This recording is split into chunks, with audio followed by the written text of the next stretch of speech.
26 February.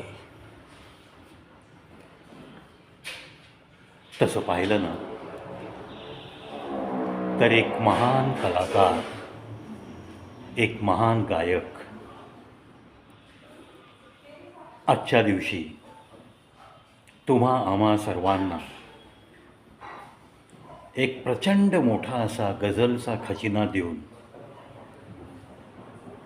निघून गेला. कधीही पुन्हा परत न येण्याच्या प्रवासाला निघून गेला. 1962 चायना वॉर हे युद्ध संपलं आणि एका लहान मुलाने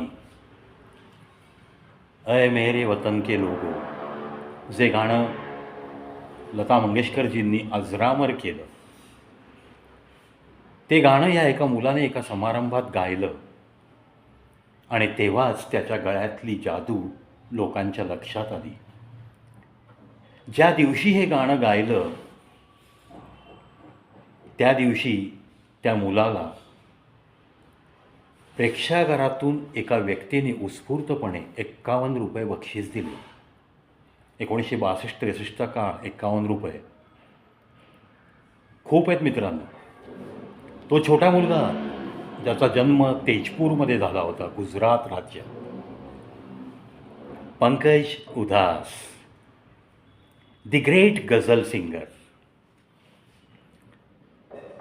घरामध्ये संगीतच संगीत, कारण पंकजचे वडील हे सुद्धा दिलरुबा वाजवायचे.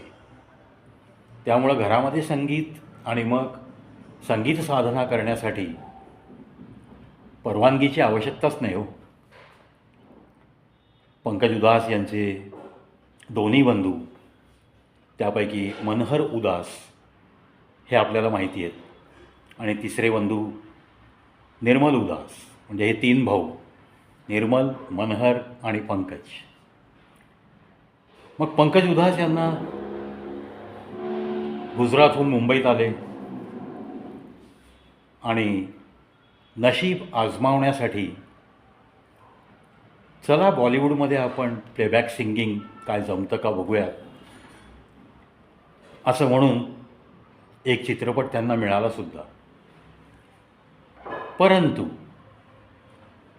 विशेष प्रसिद्धी मिळाली नाही. प्लेबॅक सिंगिंगचा चान्स नक्की मिळाला, पण त्या संधीचं सोनं नाही झालं.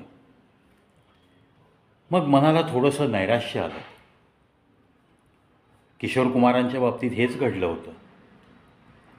शेवटी ते चालले होते निघून आपल्या आपल्या मध्य प्रदेशमध्ये. जो कुछ भी करूँगा बंगाली फिल्में या फिल्में बनाता रहूँगा, कभी हिंदी में बनाऊँगा कभी बंगाली में, मैं तो यहाँ से निकल जा रहा हूँ, मैं यहाँ नहीं रुकूंगा बंबई में, असा पक्का इरादा करून किशोर कुमार निघाले होते. आणि 1968ला आराधना चित्रपटासाठी त्यांना पुन्हा बोलावलं गेलं. निराश होऊ नकोस, हा चित्रपट तुला दिला आहे. आणि राजेश खन्ना तेव्हा फॉर्ममध्ये होते, त्यांच्यासाठी तुला गाणी म्हणायची आहेत. आणि तिथून पुढचा इतिहास तुम्हा सर्वांना माहिती आहे. पण पंकज उधास यांच्या बाबतीत असं काही घडलं नाही. त्यांना हा देश सोडून ते गेले कॅनडाला. पण कॅनडामध्ये गेल्यावर त्यांनी स्टेज शो करायला सुरुवात केली. संगीताचं ज्ञान अवगत केलेलं आणि सुंदर असा गळा लाभलेले पंकज उधासजी कॅनडामध्ये प्रसिद्धीस पावण्यास जास्त अवधी नाही लागला आणि कॅनडा करत करत अमेरिकेपर्यंत त्यांची प्रसिद्धी पोहोचली. आणि मग एक बिझी स्टेज सिंगर अशी त्यांची इमेज झाली. इतके कार्यक्रम होऊ लागले. असे करता करता 1979-80 साल उजाडलं आणि मग त्यांना पुन्हा बॉलिवूडमध्ये स्थान मिळू लागलं. त्यातल्या त्यात नाम चित्रपट, राजेंद्र कुमार यांनी काढलेला चित्रपट. त्यांनी एकदा यांना फोन केला आणि त्यांना सांगितलं, अरे मी एक फिल्म बनवतो आहे पंकज, तुला या पिक्चरमध्ये माझ्या ॲक्टर म्हणून घेतो आहे, तेव्हा पंकज उधास घाबरले. कारण त्यांना माहीत होतं की ॲक्टिंग हे क्षेत्र आपलं नाही आहे. आपण फार तर गाणी म्हणू, गझल म्हणू, तर तू मला फोन करशील असा राजेंद्र कुमारजी यांनी निरोप दिला. पण आता ॲक्टिंगच्या क्षेत्रातलं आपल्याला काहीच माहीत नाही, म्हणून पंकज उधासजींनी त्यांना फोन करणं टाळलं. अशामध्येच साधारण 1 महिन्याचा कालावधी गेला असेल. शेवटी मनहर उदास यांना राजेंद्र कुमारजींनी फोन केला आणि सांगितलं, अरे तुझा भाऊ, त्याला काही समजतं की नाही, मी त्याला फोन करायला सांगितला होता, त्याच्यासाठी माझ्याकडे एक ऑफर आहे, मी एक फिल्म बनवतो आहे. हे ऐकल्यावर मनहर उदासजींनी पंकजला समजावून सांगितलं, ते काय सांगतील ते ऐकण्यासाठी जाणं, वेळ घेणं हे तुझं काम आहे. तू फोन पण नाही केलास, तू त्यांच्यापेक्षा मोठा झाला का? असं थोडं मनहर उदासजी रागवले आणि त्यानंतर मग पंकज उधासजींनी राजेंद्र कुमारजींना फोन केला आणि मग त्यांनी पंकजजींना बोलावून घेतलं आणि सांगितलं की एक गीत, गझल अशी आहे माझ्या नाम चित्रपटात, जी तुमच्यावरच चित्रित केली जाणार आहे. म्हणजे लोकांना पडद्यावर पंकज उधास दिसणार आहे. It is not just playback singing, पडद्यावर तुम्ही दिसणार आहात. आणि मग ती गझल त्यांना ऐकवली गेली, त्यांना ते लिरिक्स दाखवले गेले आणि मग इतिहास घडला. कोणते ती? चिठ्ठी आई है नाम पिक्चरमधली अक्षरशः डोळ्यातनं पाणी येतं आणि त्या एका गझलनी पंकज उधास, ओठा ओठावर फक्त हेच नाव, ghazal is equal to Pankaj Udhas, असं होऊन गेलं. आणि नंतरचा मग 30 वर्षामध्ये गझलचे 40 अल्बम काढणारा हा एक महान गझल सिंगर 26 फेब्रुवारी रोजी या जगातून निघून गेला. पण अफाट काम करून गेला. कितीतरी त्यांच्या अगदी आपण गुणगुणत असतो अशा कित्येक गझल आहेत. आता 40 अल्बम म्हणजे काय, थोडं काम झालं का? त्यातली एक सुप्रसिद्ध गझल जे त्यांच्या कॉन्सर्टमध्ये, स्टेज शोमध्ये, मैफिलीमध्ये नेहमी गायचे, त्यामध्ये अशी तारीफ आहे एका स्त्रीची, एका लावण्यवतीची, की ही तारीफ ऐकल्यानंतर कोणतीही स्त्री पगळून जाईल. गझलच्या ओळी तुम्ही आम्ही नेहमी गुणगुणतो, आजही गुणगुणतो, पंकजजींच्या आठवणीमध्येच गुणगुणतो. चांदी जैसा रंग है तेरा, सोने जैसे बाल, एक तू ही धनवान है गोरी, बाकी सब कंगाल. एखाद्या स्त्रीला जर म्हटलं की अगं तुझ्या सौंदर्यापुढे ना बाकीचं जग शून्य आहे, अशीच खूप तिची तारीफ करणारी ही गझल.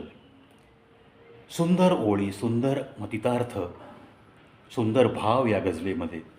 आणि मग ते लोकांच्या मनापर्यंत नाही पोचले तर नवलच ना. अशा अनेक गझला ज्यांनी पंकज उधासजींना अमरत्व दिलं.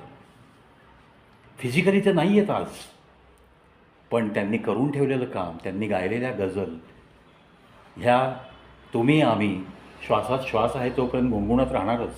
आणि इवन आपल्यानंतरसुद्धा, म्हणजेच अगदी जगाच्या शेवटपर्यंत या गझलची रुची, हा पंकज उधासजींचा आवाज आपल्याला कुठे ना कुठे ऐकायला नक्की मिळत राहणार आहे.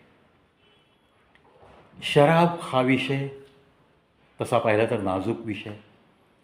या शराबवरती सुद्धा त्यांच्या अनेक गझल, सुप्रसिद्ध गझल आहेत. त्यातल्या त्यात मला आवडणारी एक गझल आहे, जिथं शराब आणि दोस्ती, यारी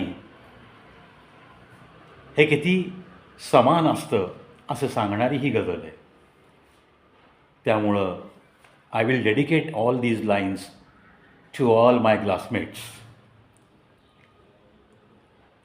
शराब चीज ही ऐसी है, न छोड़ी जाए, ये मेरे यार के जैसी है, न छोड़ी जाए। शराब चीज ही ऐसी है, यही तो टूटे दिलों का इलाज है अंजुम, यही तो टूटे दिलों का इलाज है अंजुम, यही तो टूटे दिलों का इलाज है अंजुम। मगर ये ऐसे के वैसी है, न छोड़ी जाए, ये मेरे यार के जैसी है, न छोड़ी जाए। शराब चीज ही ऐसी है ना मित्रांनो. पंकजजींच्या अशा काही गझल, शराबवरचा तो एक सेपरेटच ऑडिओ कॅसेट होती. त्यानंतर मग अनुराधा पौडवालजी यांच्याबरोबर आशियाना असा एक त्यांनी अल्बम केला, तो सुद्धा खूप गाजला. अशा त्यांच्या अनंत आठवणी, त्यांचा आवाज, हे सगळं मनामध्ये साठवत साठवत मी पण 1983 सालापासून त्यांचा फॅन आहे. त्यांचे अनेक अल्बम मी स्वतः ऐकलेत, मन लावून ऐकलं आहे घरात, डेकवर कॅसेट लावून, सी डी लावून.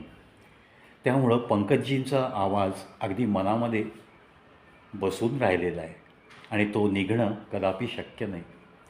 कारण काही कलाकारनं हे असेच असतात, ते जाऊन पण ते कुठेतरी आपल्या मनात उरलेले असतात आणि ते उरतातच.